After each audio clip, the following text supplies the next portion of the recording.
Hey, what's going on, guys? Today we're checking out the Cannon War Shadow here, a kit from Soul Vogue. This is a 1/44 scale kit that's pretty much like an HG Gundam kit, but it's not an actual Gundam and it's not actually anything from Bandai, of course, just being produced by a Chinese manufacturer. They're Soul Vogue, not a company that I think I've built anything from and not one that I'm too familiar with, so it'll be interesting to see what the kit is like. There is another kit in this series, at least one more that I know of, that has like a little bit different style to it. This one has a sort of heavy ranged weaponry kind of theme to it, so it looks pretty cool. Let's go ahead and check it out here for today's video. All right, so for the box art here, not really gonna be anything too fancy, and as you can see, it's not really a very big box. It's kind of deeper than your typical HG box, but it's definitely a little bit smaller than that. On the outside, we just have a few different images of what the kit is going to look like, and you can see some of its different weaponry and a few different poses here. You can see it's got those big cannons that can be used as like handheld bazookas or something, it looks like, and they also can be mounted up there on the back. And then it's got some forearm mounted weaponry, which sort of looks a bit sort of like the double Gatling guns of the Unicorn in a way, if you just kind of imagine like this twin barrel forearm mounted weapon there like that. On the other side, you can see a couple more images there of what the kit is going to look like all built up. And that's pretty much it here for the outside of the box. Just a few images of the kit, and that's really kind of about it. So let's go ahead and crack it open and just see what we've got inside here. First of all, our instruction manual, and a little thing here looks like maybe something was labeled wrong in there or something, but for the instruction manual also looks like it's going to be pretty basic, pretty straightforward, just a couple of images on the front and back. On the inside here, our parts list, and then just the construction of the kit, and nothing else on the inside here is in color. Once we get to the very end of the construction there, it looks like there's construction of the base, and it's just a very abrupt ending there, so nothing really too of note. I think we also don't have any decals or anything included in here, but what is this? This is interesting. It looks like we have some die-cast metal parts there for the feet, and then also the parts for the frame of the arms and legs are pre-molded here because they have die-cast parts for the knee joints and the elbow joints on those parts, so that's very interesting, very unique. But getting right into the runners then, runner A1 here is some of the armor parts here in white. Runner A2 is a few parts here in this dark gray, sort of slightly gunmetal kind of color. Runner B1 is some parts in the main green color that we're going to have for the kit. Runner C we have two of, and this is going to be some more parts here in that dark, slightly gunmetal kind of gray color. Runner C1, a few more parts here in green. And then runners E, F, and H1 are some more parts here in gunmetal. Runner H1 we have two of there. That's going to be for all of our joint parts and mechanical type parts there. Runner H2 and H3 are some more parts here in dark green. Runner K1 is a larger runner here of some dark green parts there. Looks like mostly weapons parts and some other stuff on there. We've got two of those. Runner O is going to be our clear parts here in a clear blue-green kind of color. Runner Y here, also in gunmetal, going to be some hand parts. Looks like we've got weapon holding hands, closed fists, and open expressive hands there. Very nice. Runner Y2 is some more parts here in white. We've got two of those. Runner X here is going to be in black for our included base stand for the kit. And that's it for all of the runners. I just want to point out that it's kind of interesting that on the box art, it almost looks like it's like molded in metallic colors. So just like the way that the parts look, they almost sort of look like they're pearlescent or metallic or something. As you can see from the runners, they're definitely not molded like that. So just a kind of word of warning, if you saw this on the shelf somewhere and you thought, oh, if you liked the look of that, please be aware that the parts don't actually look like that straight out of the box. At least I'm not aware of any metallic version that is maybe possibly available of this kit. I don't think so. Anyway, let me go ahead and get this all built up, and then we'll see how it looks. Alright guys, so here is the base kit all built up. Now the weapons are pretty integral to the design, I think, but as much as I can, I like to start these reviews, the review section of the video, showing you guys kind of like the base form of the kit, and so that's what we'll focus on here at the start, and then we'll cover the weapons as accessories, as they are kind of accessories. But like I said, they are going to be pretty tied in with the design of the mecha overall, especially those cannons on the backpack, but some really cool stuff that you can do with this, and overall is pretty simple kit to put together. The diecast parts in there definitely give it a very heavy and solid feel to the kit overall, and so we'll take a look at the articulation in a moment as well. But first, let's just go ahead and check out those accessories. So first off, we have our base here all molded in black. Now you have a couple of points for articulation up here at the top, which will rotate basically just forward and back. At the base, you could rotate this arm side to side, but it's not really going to do anything for you. This is just going to plug up underneath the waist. kind of right up in there as normal. And then of course we have our drawer here at the bottom for you to store your leftover accessories, which I really like. So definitely an A for effort on that. Very useful. Great for keeping our leftover hands, for example, as we do have some nice options. You have closed fists, like you can see on the kit right there. You also have these very nice open expressive hands for both the left and the right side. Those look really cool. And then our weapon holding hands as well. We also have a couple of backpack adapter pieces here, which will allow you to take the backpack from this kit and plug it onto a different kit if you wanted. It looks like these would probably work with like an HG Gundam kit or 30 minutes missions, for example. That's if you wanted to take the backpack off of this and use that on something else. It's basically just like a very simple backpack with some kind of like connection arms on it, so it's not really that big of a deal. Probably you're just going to want to leave that on this kit. But for our forearm mounted weapons here, these are really nice. We have two and they're the same. You're just going to attach the attachment pieces here in the opposite direction for either the left or the right side,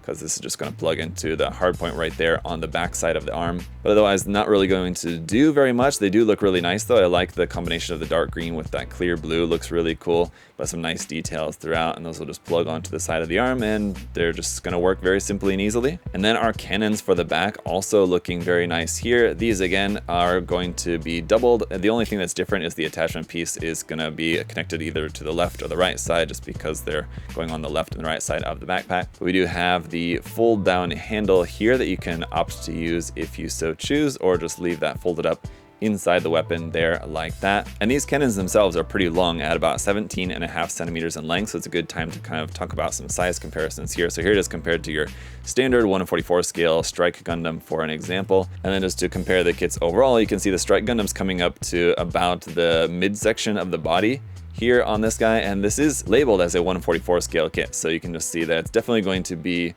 larger than your average 1/44 scale Gundam kit, for example. Yeah, these cannons will just attach onto the connection arms here on the back, and you're basically able to move that all around, left, right, up, down, swivel, front, back, and this connection piece like in the weapon does actually kind of extend out a little bit there as well. Although the connection arm is pretty thin and kind of weak looking, it does hold the weight. The weapon doesn't weigh all that much. Like I said, the metal parts in the kit do give it a pretty like hefty feel, but the weapon itself is pretty light, and so the connection arm seems to be able to hold up the weight of that without any issues, so no problems there. Now just to focus in on the main kit here a little bit, we'll talk about some of the details here throughout.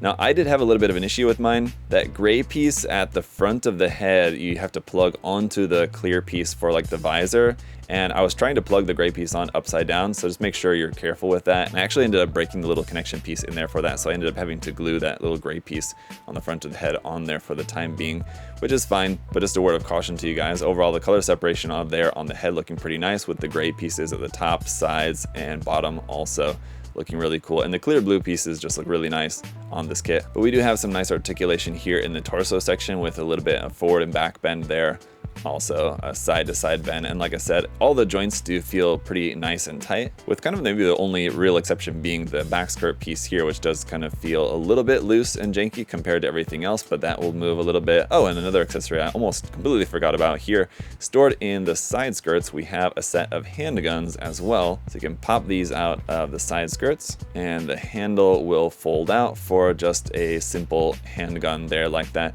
This kit, obviously very much inspired by the Dynamace, I think. From this, the kind of weapons loadout to the color scheme, you can tell that there's some serious Dynamace Gundam inspiration here. But yeah, those are stored in the side skirts. Our front skirt's also going to move nicely as well. The hip joint is very interesting because the leg is connected to a connection piece, which then connects onto the main peg of the hip, and it feels like I'm possibly gonna break this. So I would just, this is another part where I haven't broke it yet, but I would be very cautious with this part there in the hips. It does feel a little bit weak, and so I would just use extra caution when moving the hip joint, just because you would definitely not want to break that part. It would be a pretty difficult part to repair. Up here in the shoulders, this little flap will move there.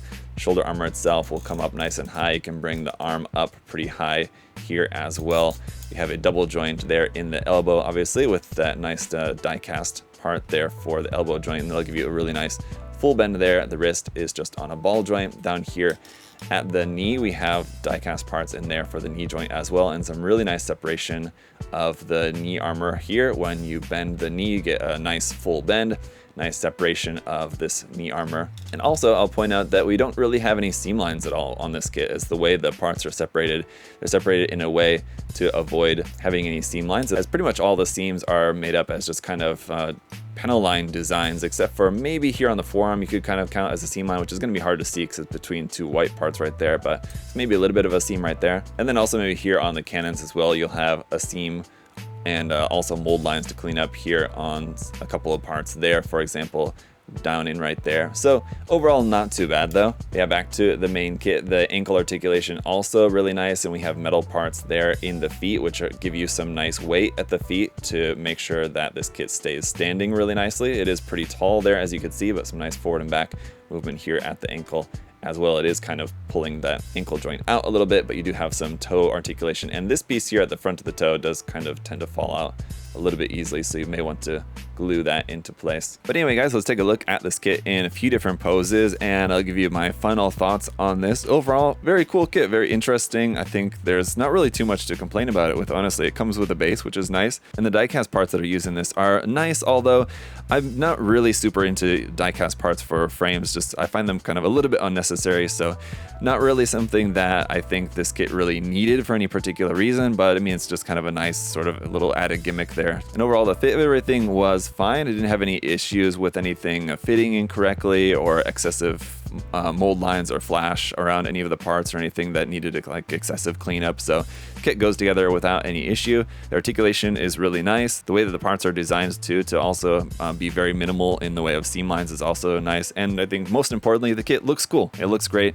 Like I've been saying, I really like the addition of those clear blue parts, make for a really nice accent color. Otherwise, if this would have just been like just dark gray, dark green, and white, I mean, it would have been kind of a little bit boring looking, maybe the color scheme, but those clear blue parts really add a nice bit of detail in there. And overall, like I said, even though the kit is kind of a little bit derivative of the Dynamis Gundam, I feel like the design is cool. It's very interesting, and I think that this makes for a pretty awesome kit. The size of it's nice as well, being 1/44 scale, as they say, but definitely larger than your standard 1/44 scale Gundam kit. Kind of puts it in between HG and master grade kind of size. And the details on it are really nice as well. Definitely a lot more detailed than your standard HG kits. So once you go in and maybe just do some panel lining on this, spray some top coat on it, again, watching out for those clear parts, it is going to be a pretty great kit straight out of the box. There's one thing maybe that I do wish that it would have included is just some waterside decals, which we're kind of used to with Bandai kits not including those.